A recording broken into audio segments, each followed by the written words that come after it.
Right. Hi, I'm Karen Christensen. We're at train time now, and I'm talking today to Matt Silber, who has been working with me, came to me because of his interest in trains and some ideas he had. Um, and so, first of all, I'd like to learn a little bit more about Matt and introduce you to our audience here at Train Time. So, tell us about yourself and what brought you. Why did you end up writing to me in the first place? Great question. Thanks for having me on, Karen. This is exciting. First podcast I've ever done. Um, it's a long story, and I was like, you sent me in the email, like, talk a little bit about your background and what got you interested. And the short version, I guess, of the story is the last couple of years, I've been living in a couple different places. I lived in Bridgeport, Connecticut, in the Black Rock section. I'm not sure if you're familiar with that in Connecticut, and then I lived in New York City for a while after having grown up, in a pretty standard suburban sort of Mhm, neighborhood. Very car dependent, single family homes, things like that. And living in different environments really just kind of opened my eyes to the opportunities that are afforded to non automobile mhm, transportation and got me thinking a little bit about it. And I think I was also already kind of primed to uh, try to figure out more about, you know, transportation and public utilities and stuff like that because my father, for decades, served as a member of the Planning and Zoning Commission in mhm. my What's your hometown, hometown? Uh-huh, Trumbull, Connecticut. uh-huh, Mhm. And he's been there for a long time, since, like, 2000, since I uh-huh, was in high school. And I guess, like, a funny way to start the story is I remember, being, like, a teenager and my dad when he was first elected to the Planning and Zoning Commission, whatever, of Trumbull, and he was saying, like, "Oh, Matt," like, I was a high school student, and he was like, "Matt, it is so important, you decide what goes where and who gets to build what, and it's very, very important." And I remember being a high school student being like, "Yeah, sure," like, "Okay, that's Is boring it to right? heard," like yeah, no kidding. But now that I've gotten older, I've gotten so interested in land use and accessibility. So long story short, basically, when I would come back home to my parents' house in Trumbull, after having lived in Black Rock, which is a very walkable area, very close to the Metro North, New Uh-huh, Haven line, after having lived in New York City for a while with access to the subway and buses and just being able to walk and access my daily needs that way, coming home to my hometown was very eye-opening, uh, to how inaccessible things uh-huh, could be and things were. And it started getting the ball rolling a little bit that way. And then I talked to a friend of mine, Paul Knight, who is a, city planner, architectural planner. We're just friends. Actually, our wives are friends. We're uh-huh, friends now. But he's a great guy. We spend weekends together. So I asked him, like, "Hey, like, I've been getting interested in, land use, transportation, just kinda as a hobby. Like, do you have any recommendations for some light reading I can share with my dad?" He's on the uh-huh, Planning and Zoning Commission, maybe something that can kinda open his eyes to, uh-huh, accessibility, walkability, things like that. And he sent me this piece, which I don't know if I had the chance to share with you, Karen, but really for me was an uh-huh, epiphany moment. This urban form standard, and it really just breaks down how it's very simple to design neighborhoods and public spaces that are accessible, that maximize uh-huh, land use, that don't require car transportation to get uh-huh, around. Um, and it's so simple, and we choose not to do it when we zone for car uh-huh, development.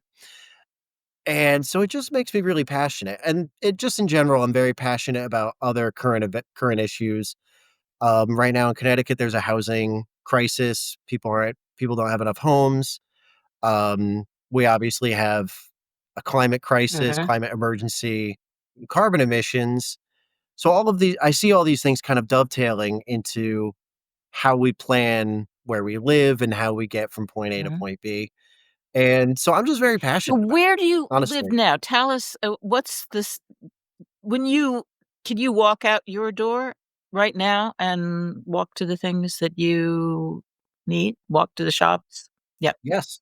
Yeah, I can, and that's why we chose to Uh-huh. live here. Me and my wife moved from New York City. We live in Norwalk now, and it is I mean, I love it because it's and what I want people maybe who are listening, whenever I talk to people from my hometown about like, maybe we change this zoning, maybe we change that, maybe we do some mixed use development, people get very tense and very, up in arms sometimes. Um, and it's not and we live in, like, the best of both worlds where you can have access to a car. We have Uh-huh. a car parked at our apartment unit, but we also can walk to Washington Street, where there's all these cute shops and restaurants and bars and things like that. So, what I just feel very strongly about is opportunity Mhm. for people to access what they want without needing a car, creating that sort of sense of community. So where I live right now, I think is Uh-huh. perfect. And I don't want people to think, you have to change your life or you have to live the way that I live.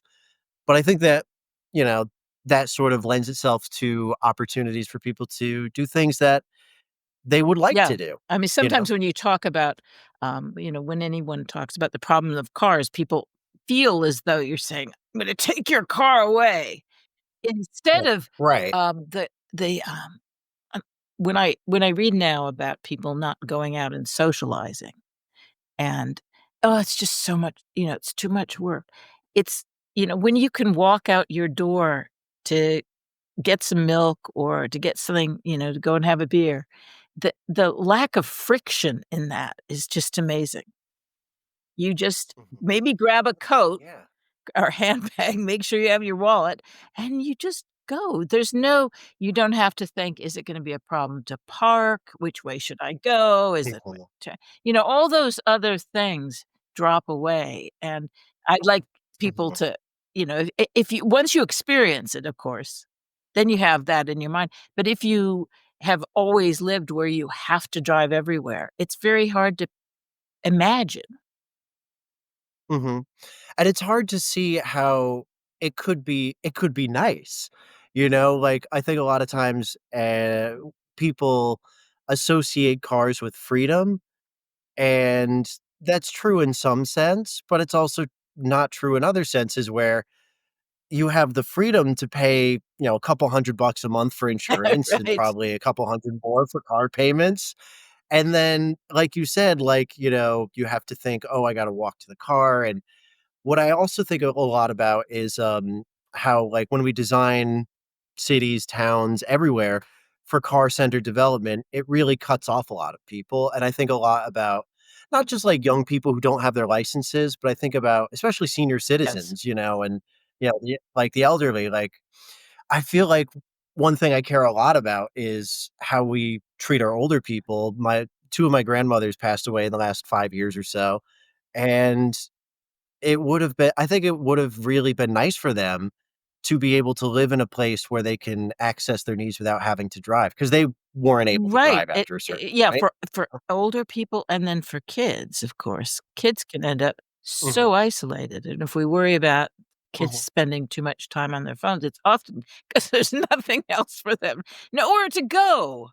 Um, Totally. Yeah, there's and you wonder why kids, they go upstairs and they play on their, computer video games all weekend, and it's like, well, "Alright, well, I wanna go to the movies." Well, then you yeah, gotta take them, you know? yeah, Like, so, yeah, totally. When we talk about, like, the loneliness yeah. epidemic and the death of third spaces, I feel really strongly about that, and that's why I reached out to you, but, I also wanted to ask Mhm, you a question yeah, because 'cause we've been chatting yeah.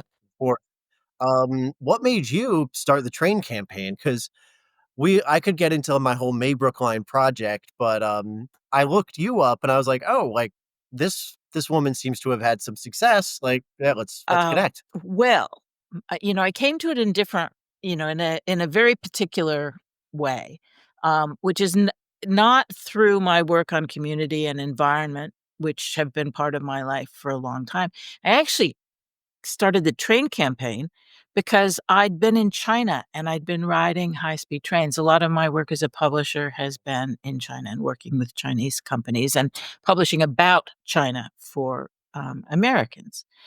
And, I'd been one spring, beautiful spring day, I went I went took the train from, Beijing to Shanghai, and then I was going to Hangzhou, which is a big tech center. It's where Alibaba and Tencent had their headquarters. Beautiful city, famous lake called West Lake, and arrived there on perfect spring day. The thing is, I could go from Shanghai to Hangzhou in, I don't know, 40 minutes or something by high-speed train, and then go back to Shanghai the same day. And I thought, I came back to New York, and, I met a friend who, had come from Australia, and we were meeting, and he was gonna come up here.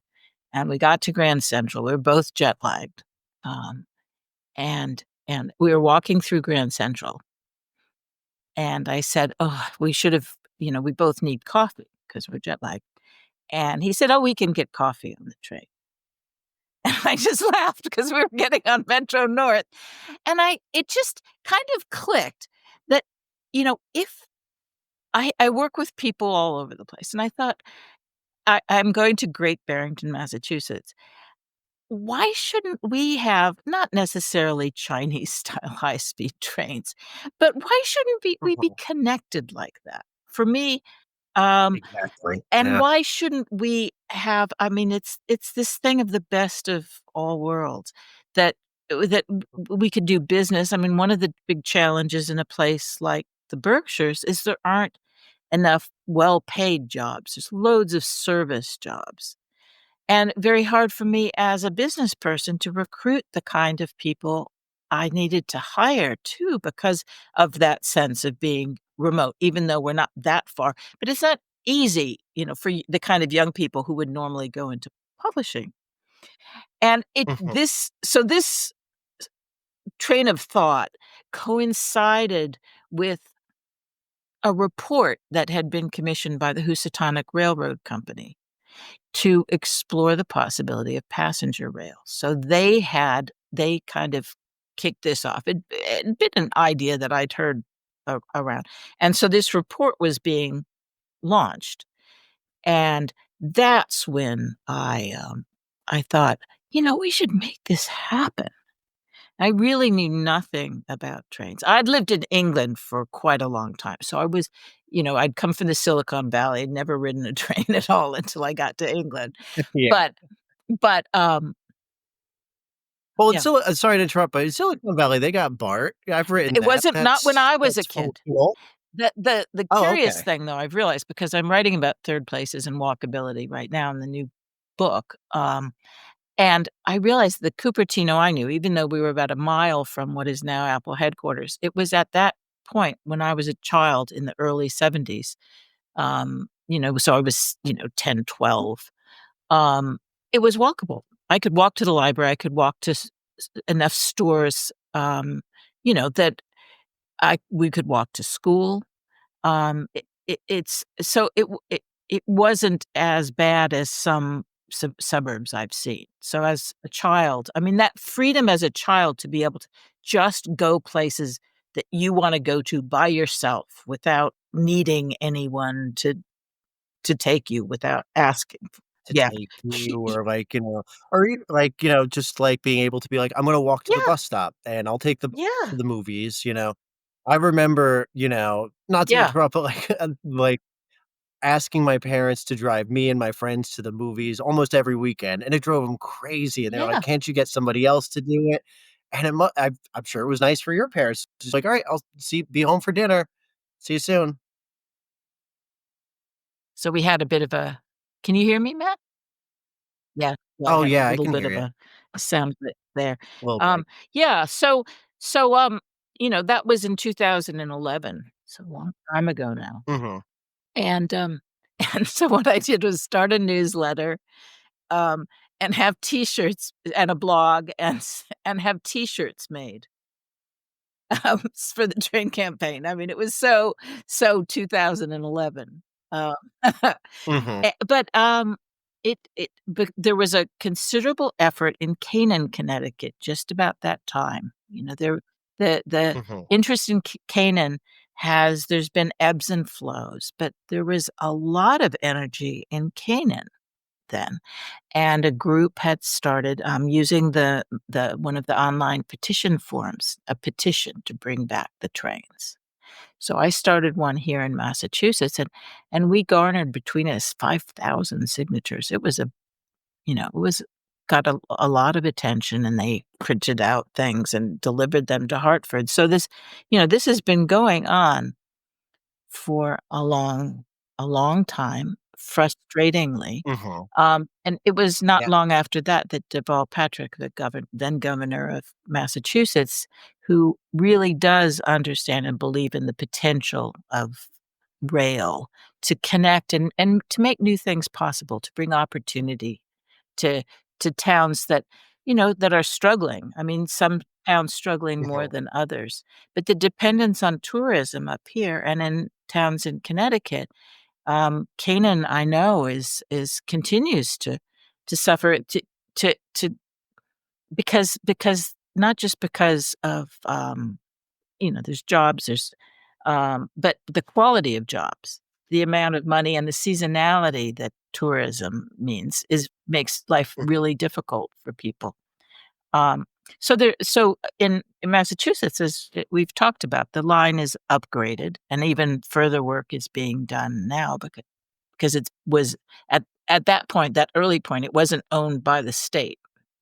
They weren't gonna invest Mhm. money in it. Where your Connecticut line, which is where our focus is now, is Yeah. getting that, up to the same standard, and boy, it's one of those things that's a roller coaster, and Mhm. that's why I'm really glad that we can, work together eh, to, um to bring more people in, to help people see the potential. Um, let's talk a little bit about Danbury and the Maybrook line, and for you to kind of sketch that out. But let's one thing we want to get to, and I think this will come in as quite naturally, is the Yeah. issue of Yeah, of course. misconceptions that people have, the Mhm. anxieties that arise. Because you were saying that when you talk about cars, people can kind of, or you talk about changing zoning, this people Mhm. get worried. So let's talk about your vision, and then let's talk about address Sure. some of the concerns that we've heard. Yeah, like, first of all, just, like, hearing how I have to admit, like, I'm very inspired by, like, you kind of it sounds like 10, 15 years ago, 2011, whatever it was, kind of came into this with the same sort of feeling that I did, was just like, "There's opportunity here, like, somebody should Uh-huh, do something." So that's part of why I reached out to you, and going back, as you said, to the Maybrook line. So the Berkshire line, as you said, runs from Danbury, Connecticut, up to Pittsfield, Mass. And you said the Massachusetts side has gotten the upgrades done. Um, I've scoped out and drove along the existing line there. From Danbury up to the Massachusetts border is not up to mhm, speed, and yeah, yeah, we're gonna have to work on that. But the reason I reached out to you, yes, was the Maybrook line, because if you look at a map of, the Metro North New Haven line, you've got the really high functioning, the mhm, Amtrak Acela runs on it from New York to New Haven. That one has got state-of-the-art rolling stock. It's, very, very responsive for America. Um, Regular service, could set your watch uh-huh, to it, sort of thing. Very reliable, very highly used sort of corridor for rail. But Connecticut also has these branch uh-huh, lines. You have a very small one called the Dink, I think, by uh-huh. rail enthusiasts, that goes just to New Canaan. It's 20 Oh, minutes. I huh, took it last weekend. Cute little line. But what really got my attention was, there's 2 lines that branch off of the New Haven line, the Danbury and uh-huh, Waterbury line, that go to each city respectively, where the rolling stock is relatively antiquated. It doesn't have chargers, it's not updated, it's diesel, it's not electrified. It used to be electrified, but I think they yes, de-electrified it a yeah, couple decades ago. But anyway, so I've taken both of these because I'm a train uh-huh, nerd and I think it's fun, and I just wanted to explore them. And what I found was that, like, there's pretty low ridership. There's really I mean, extremely low ridership. Like, basically, these trains serve commuters who have to go into the city, from Waterbury, Wilton, Shelton, Derby, whatever it is. So you're looking at, like, really people who have to suffer through, like, a 3-hour Yeah. train commute, and it's not really used for anybody else. Even though there's opportunity there. I mean, Danbury's a city, Waterbury's a city, and these cities, you have these branch lines that essentially terminate Right, they into both go these just up from the New Haven line, right? Yeah. exactly, and they're single tracked, so you basically got one train going back and forth, once Uh-huh, every hour. So you don't really have a lot of access. You don't really have the areas around stations are usually just mhm. parking lots. There's very rarely sort of transit-oriented development around it. I saw opportunity, and I was just going through some old rail maps of Connecticut, and I saw that a line connected, and as you said, it's owned by the Housatonic Railroad Company called the Maybrook Line that connects the Danbury and the Waterbury line. And I just had this thought like, "Well, what if you turn that one back on?" Right. Right? What if all of a sudden these branch lines don't just go up and down for no reason? What if you can, be in Danbury and you can stop off here, then take it to Waterbury, and you just open up accessibility to all these people instead of 2 lines that just go up and down, you can It's like connect. Bob Yarrow, who was the president of the Regional Plan Association for years and who runs something called North Atlantic Rail. He says "Think about airports. If you just plunked in 1 airport or 2 airports and the planes just went back and forth. No, that's not how it works. It's when you add lots of 'em. It's when it's a system and you can move all over the place, and that's how we have to think about rail. Mhm. It's not A to B, it's not A to B to C. It's a web. Um, Exactly. It's one person is going from A to F, and another person is going from G to C, so there's all these it's like you said, like a web, a and when lattice it work, works well, you know I one of my most recent trips to England, I thought I sometimes have rented a car, but I thought, "No, I'm gonna do everything by train." And there were times I was, like, in a little country station, pull in on one train, get off on the platform, wait a little while, and then across the platform would be another, sometimes just a single carriage. And I'd go and step on that, and I'd go on my way to wherever. And it's so easy. When it works, it is just a lovely way to travel. Exactly. It's a lovely way to travel for going back to what you were talking about before with the Berkshires, which I've been to, and they're beautiful. I mean, Great Barrington, um Um, we made a trip up there a couple years ago. We saw the church from Oh, yeah. Alice's Yeah, Restaurant. I that's don't know if in you Housatonic, did. well, it's part of Great Barrington, but it's Housatonic, yeah. Yeah. So it's a beautiful area, but, from the perspective, I would think of residents of those communities, you want to increase accessibility. You want to make it easy for tourists to come. So that's kind of why I think that's part of how you market to people who might be a little bit more hesitant to buy into trains. They're like, well, things are working okay the way that they are. It's not about, some sort of great reset conspiracy thing. This is a way to get customers into your Yeah, store. This is a way to get businesses up here. This is a way to get workers that, need to come in and out. And this is a way for, it's just a way for people to get around. Maybe right, you'll use it. So there's so much to look forward to and so much yeah. opportunity. One of the Yeah. misconceptions that I hear when it comes to tourism, because in the summer we get really busy here, and we have Route 7, which I'm sure you know, which Mhm. comes through the Of course. towns, and it gets backed up, and everyone complains about the traffic and how it's getting worse. And for some reason, some people, when you talk about having trains and talk about people being able to get here more easily, they somehow imagine that's gonna add to the traffic. And it's Right. just I think it's a lot of this has to do with painting the picture. And in fact, as you've said, and, the material you've developed about the Maybrook line, the potential of Maybrook line, is that it's a way to get people out of their cars. So you reduce traffic. You can have more people, you can have more activity, more vibrant communities, but you're not adding cars. This is an alternative. And obviously, then you have to do things to increase walkability and to make bikes and to have other Well, light yeah. transport services. But those things are all possible. Um, I think it's because I think a lot of people, I think we're all uh, so many people in America, we just think more people, more cars, and yeah, until you realize that well, it's like, well, if you want fewer cars, you should make it easier for people to not use right. cars. And, it's like there's, like, a cognitive dissonance, people's wires get crossed, and they don't really get it. But what I and that's why, like, I was talking about this with my sister, and she lives in Austin, and we chatted with Yep. Ellis a couple Uh-huh. weeks ago from Ellis on the Rails.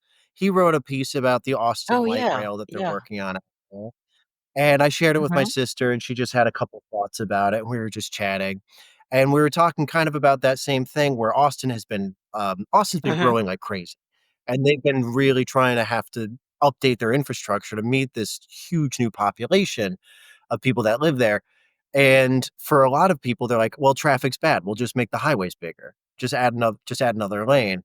And there's this sort of disconnect where it's like, "Yes, well, traffic will just get bad Yeah. again." You can add more lanes. She was telling me about how there was a terrible accident recently. Some people were injured and even killed on the big Uh-huh. highway that runs through the heart of Austin that everybody uses to get around. Um, and I hope people can kind of think to themselves, like, not only does expanding rail or bikeability or walkability doesn't add traffic, but that makes things safer. Like, Mm. we take transportation for granted when it is very Yeah. unsafe Yeah. in many ways. It's not just inconvenient, it's not just annoying that you got bumper to bumper traffic, it's also Yeah, yeah, very, Gareth Dennis, the British, rail engineer expert that I talked to a couple weeks ago on the podcast was, that he really emphasizes that the cars are very large, heavy, dangerous things. And Mhm, building more highways, it's well documented, very well documented that expanding highways simply, it's not like there needs to be a name like Murphy's Law that the mhm. traffic simply expands to fill it. Exactly, This is demand just meets yeah, capacity and you just get traffic again. that has happened all over. I remember in London when they built the M25, they thought, "Oh, that's gonna improve things." Before long, everyone's going, Mhm. "M25, no!" Oh my gosh. Well, and what I feel really strongly about, and I see, for me, it's enough to, send me into, apoplexy when, I read about people saying, "Well, let's add another lane on this highway in Connecticut," or, it would break my heart if some of these communities in the Berkshires, Mhm. or in Canaan, were to say, "Route 7, it's always backed up, let's just add another lane," and it's like, "No, please, I'm begging you, Right. you can make a train and you're gonna ease some of the traffic, and it's gonna be safer, and you're gonna make more money. This Please this don't ruin brings the us to community." a very important misconception. People have an idea that they hear a number attached to the building of rail, and they don't think that there are numbers attached to the building of roads. Building roads is really expensive, and especially Of course. expanding roads because the issue of right of way. The kind of work that needs to be done on some of these lines. Now, there are different things. If you put in a brand new high-speed rail line where there has been no rail line, that's another ballgame. You've got to acquire land, but on the routes where freight trains now run, where there are tracks, where there is right of way, and often enough to double track or at least to put extra sidings in, which means you can have more it's much easier to have more frequent trains. Um, the com putting those costs side by side, there is no chance that the train is not gonna come out as the most efficient, economical option, um, um, Mm, for sure, and that needs to be emphasized, and maybe that's one of the things that we need to talk more about, that that mhm. that you need to because you need to see these comparatively. Someone sees, I don't know, $20 million for something, and they think, I mean, $20 million is a lot of money, but I mean, I right. could use $20 million. But compared to if you, set a whole, row of infrastructure projects, a lot of them, I keep reading about studies, just studies, reports to be, "Oh, $4 million for this. There was $7 million for that. $3 million spent studying the 15-mile stretch of the Maybrook line between Danbury and Southeast. $3 million, and then on study recently in the last few years, and that study is now sitting on a shelf because after the study was done, they apparently at that point, they asked the MTA if they would be interested in doing it, and the MTA said, "No, that's not on our list of priorities." Seems to me you should have found that out before you spent $3 million. And, like, yeah, like, and that actually leads me to another question, like, what was the process like to get the acquisition for Massachusetts to, like, go behind you and say, like, "Yeah, we're gonna do this. We're gonna commit the money, not just to we're not just gonna commit," and, like, governments do this all the time. They commit to studying something, and then, they can just say, "Well, we studied it. That's a couple million down the drain, but we're not gonna go for it." How did that happen that Massachusetts really kind of put its money Well, where its mouth it's an was? interesting thing because it really was the leadership of Deval Patrick.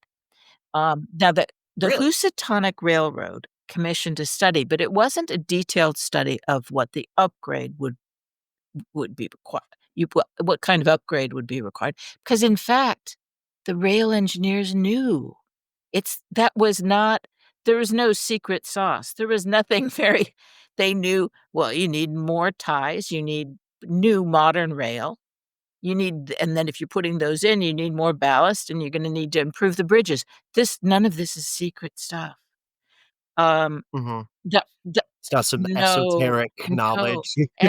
I'm, personally dubious about studies, especially when it's something that has been done elsewhere. These are known this is a known kind of work that there are models for in this case, there's a model in Massachusetts for what needs to be done in Connecticut. But there was no study, in one of these expensive studies to figure out how to upgrade it. What there was a study, and it was a quarter of $1 million, a very modest amount actually for any kind of DOT study, Course, that like, um, yeah. to study where the stations should be located in the towns in Berkshire County, because they had to look at wetlands and they had to think about the transit-oriented development, what the benefits, social and economic benefits would be of locating the stations and, just kind of the layout. And they recommended that the stations would be Great Barrington Lee and Pittsfield to start rather than Stockbridge and Lenox, because Lenox and Lee are quite close to each other. Stockbridge would you could add these on, but every time you put in a stop, it slows the trip down by at least 5 minutes. So you could add those, Mhm, and then the debate was between Sheffield and Canaan. Now I'm very much in favor of Canaan, and you have to think about where you're gonna leave your equipment at night, that kind of stuff, where you have a yard. But none of that requires complicated studies by consultants. The train engineers actually, there are people we had, these wonderful crews here fixing up this line. But it was Deval Patrick's mhm, leadership because he signed the contract.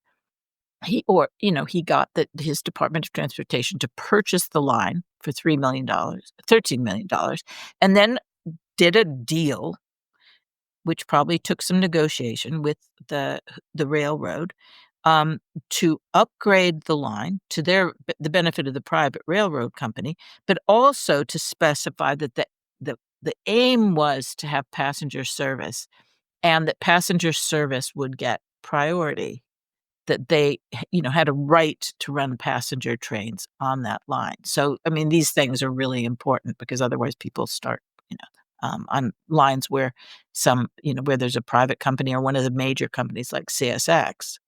You have to, if they own the line, that's one thing. If they have legal dispatching rights, that's another thing.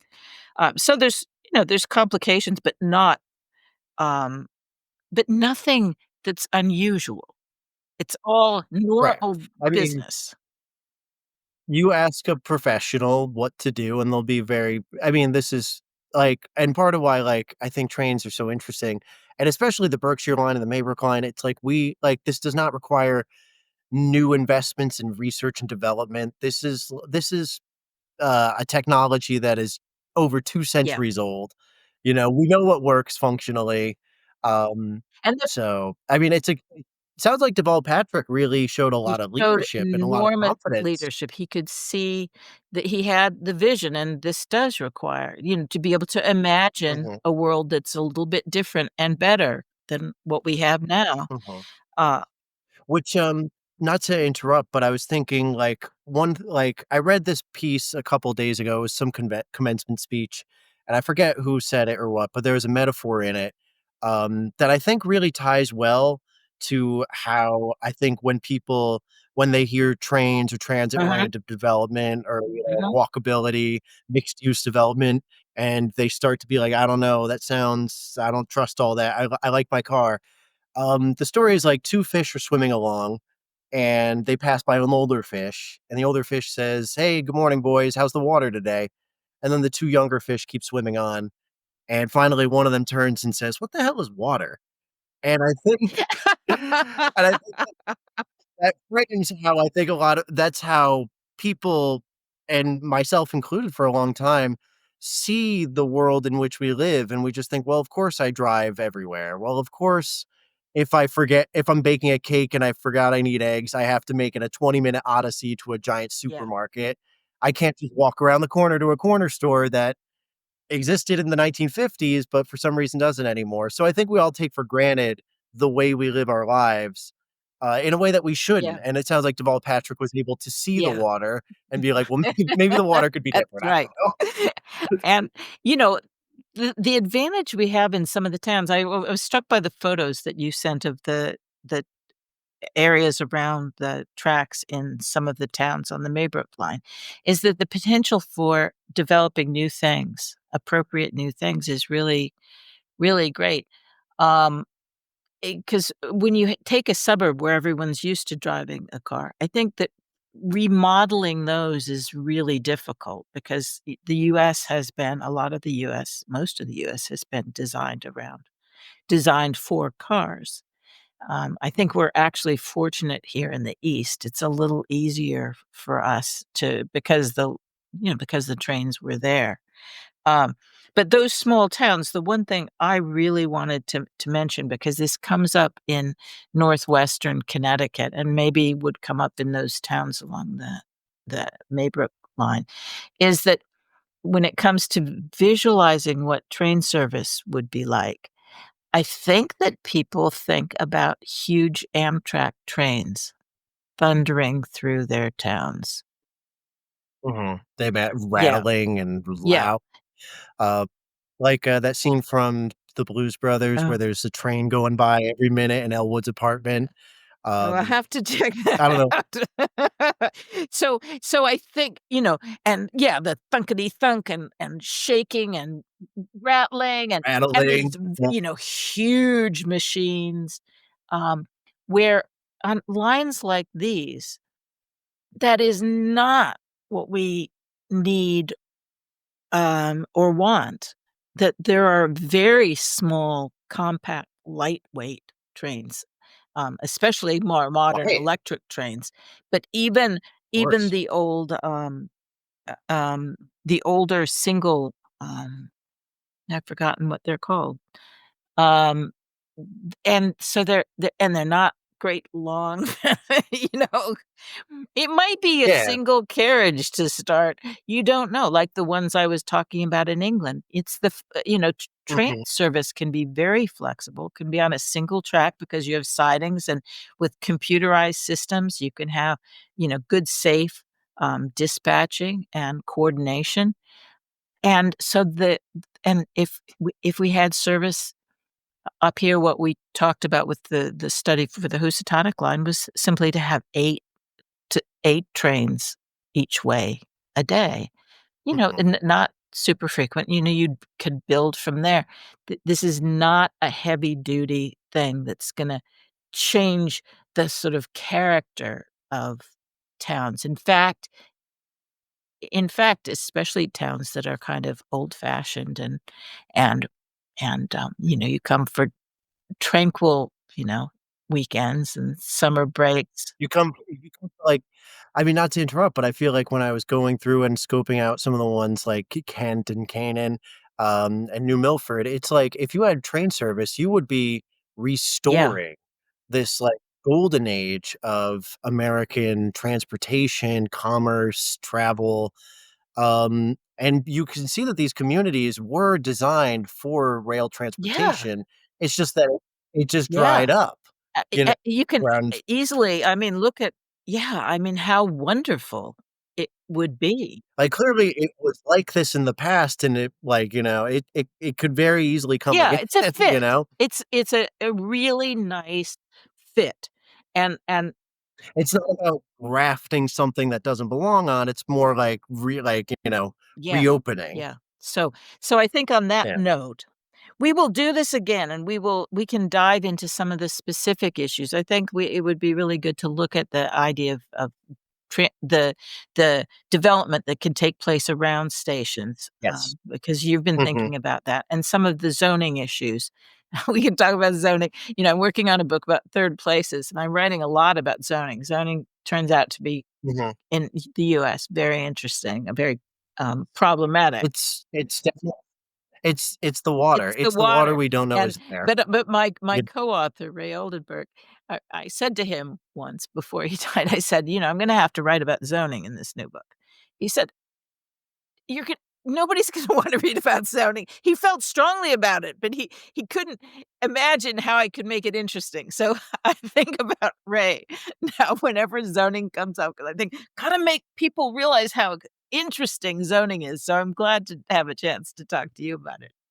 Of course, yeah, no, I'm happy to, and yeah, it's just like I said, like my father explaining to me 15 years ago how important it was. It took me this long to figure it out, but, you can make it Yes, interesting. and Hopefully, yeah, we can make it happen in, maybe great, 45 minutes rather than great. 15 years. Okay, terrific. Thanks so much. We'll talk again Alright. soon. Take care. Thanks a lot, Karen. Yeah, talk Bye. soon. Be well.